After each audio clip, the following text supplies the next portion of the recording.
Bismillahirrohmanirrohim. Assalamualaikum warahmatullahi wabarakatuh.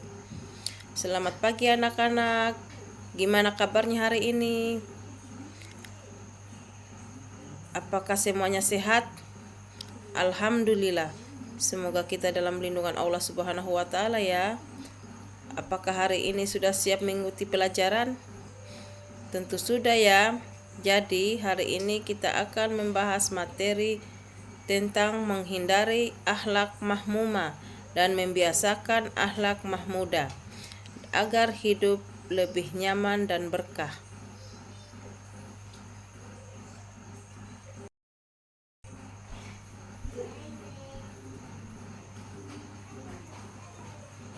Sebelum Ibu Guru masuk di materi, Ibu Guru akan menjelaskan dulu tujuan pembelajaran kita hari ini ya, yaitu 1. Menganalisis manfaat menghindari akhlak mahmumah dan membiasakan akhlak mahmudah.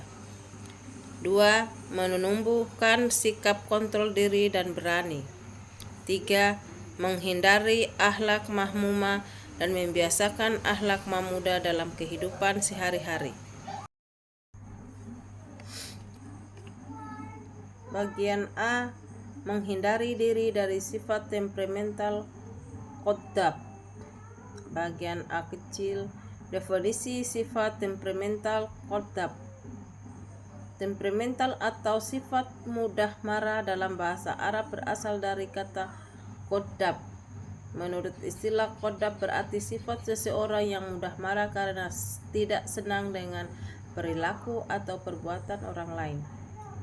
Sifat qadhab baru harus dihindari karena sifat qadhab tidak akan pernah menyelesaikan masalah, justru sebaliknya akan menimbulkan masalah baru. Bagian B. Penyebab sifat temperamental qadhab. Bagian A.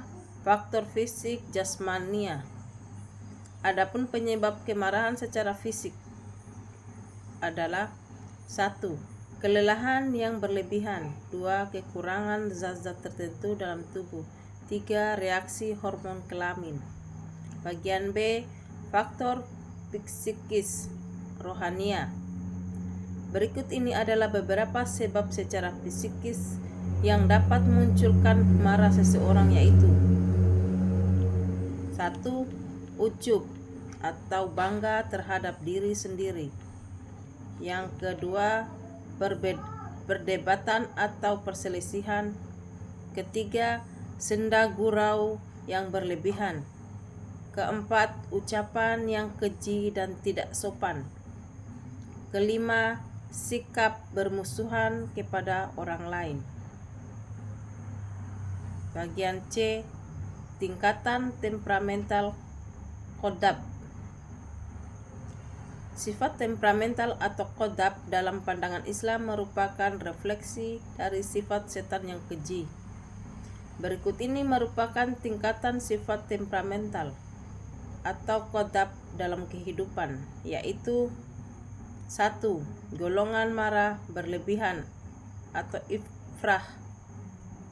Kedua, golongan yang tidak memiliki sifat marah atau tafrih. 3. Golongan yang mampu berlaku adil dan profesional atau iktidal. Bagian D kecil. Cara menghindari tingkatan temperamental qadhab. Sifat marah yang cenderung destruktif atau merusak harus dikendalikan dan dihilangkan, seperti halnya membaca ta'awudz, merubah posisi, diam, berwudu, mengingat maksiat atau janji Allah. Bagian E kecil. Manfaat menghindari tingkatan temperamental qadhab. Adapun manfaat yang tidak boleh jika mampu menghindari sifat temperamental atau qadhab adalah 1. Menghindari kebencian dan permusuhan. 2. Membawa kebahagiaan. 3. Mendapatkan pahala yang besar dari Allah Subhanahu wa taala. Bagian B besar. Membiasakan perilaku kontrol diri. 1. Definisi kontrol diri. Kontrol diri dalam Islam disebut dengan mujahadah an-nafs.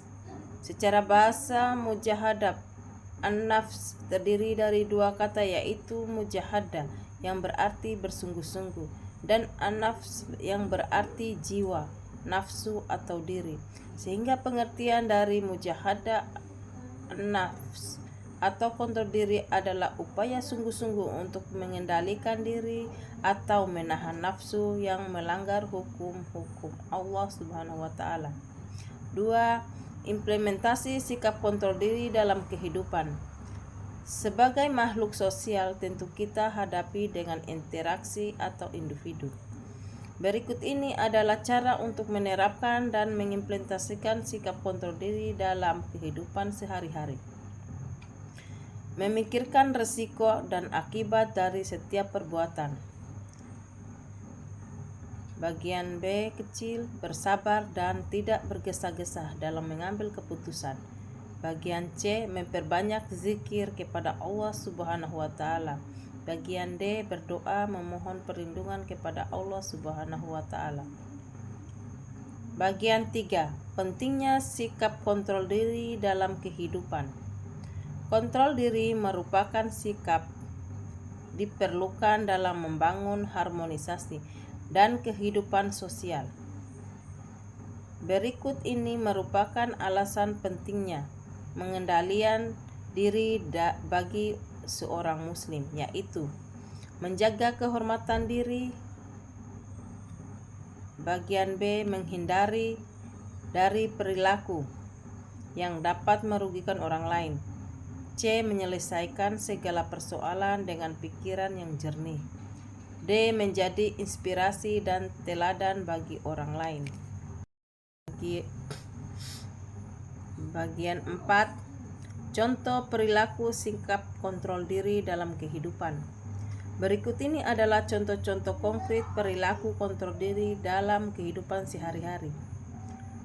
Dalam bagian A, dalam keluarga dapat mengembangkan pola hidup sederhana, menghindari sifat tabzir, boros, dan israf atau berlebih-lebihan. Dalam masyarakat, menghargai perbedaan, toleran, serta menghormati orang lain. Bagian C, dalam lingkungan sekolah, disiplin, patuh, dan taat pada aturan serta tata tertib sekolah. Bagian 5, hikmah dan manfaat perilaku sikap kontrol diri. A, mampu menahan emosi dengan baik. B, menghindari dari sifat rakus, serakah, dan tamak. Bagian C, menghindari dari kesalahpahaman yang tidak perlu. Demikian tadi video pembelajaran tentang menerapkan Al-Kuliyatul Al-Khamsah dalam kehidupan sehari-hari. Semoga anak-anak bisa memahaminya ya. Tentunya masih banyak kekurangan di dalam video ini.